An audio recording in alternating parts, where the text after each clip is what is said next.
Bonjour, je suis Nathalie Sommers et j'habite Néron, qui est un petit village à côté de Lyon.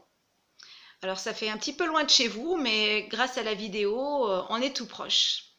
Donc je vous parle aujourd'hui pour vous présenter un livre que j'ai écrit et qui s'intitule Un essai pour Léo. Donc je suis là pour vous dire un peu pourquoi et ce qui m'a amené en fait à écrire ce petit roman. Alors au départ, il faut savoir que je suis originaire de la ville de Saint-Étienne et qu'à Saint-Étienne, on est tous des footeux, donc on ne connaît que le foot.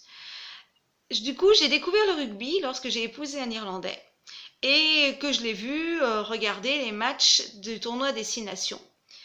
Je l'ai accompagné parce que c'était intéressant aussi de découvrir un nouveau sport. Et ce qui m'a le plus frappé pendant ces matchs, c'était qu'il y avait des joueurs de tout gabarit. Moi, dans ma tête, un rugbyman, c'était forcément quelqu'un de costaud, c'était voilà, quelqu'un avec des gros biceps et quelqu'un qui allait tout défoncer sur le terrain. Et puis, lorsqu'il y a la présentation des équipes, au début du match, je me suis rendu compte que la caméra, des fois elle était en haut, puis des fois elle descendait pour filmer des joueurs qui étaient beaucoup plus petits, et puis ainsi de suite, pendant qu'ils chantaient l'hymne de leur pays. J'ai trouvé ça donc très intéressant de voir que c'est un sport qui permet à presque tous de trouver une place dans l'équipe. Et effectivement, le monde n'est pas toujours facile, la vie dans le monde n'est pas toujours facile. Et parfois, on se pose la question si nous-mêmes, on a une place dans ce monde. Parce qu'on a l'impression d'être moins fort, moins intelligent, moins beau, voilà, moins performant que d'autres.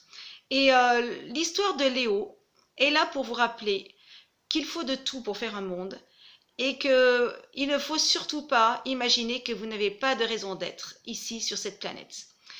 Donc j'espère que ça vous encouragera et j'espère aussi que ça vous donnera envie de lire plein d'autres livres parce que la lecture est un moyen d'évasion absolument phénoménal.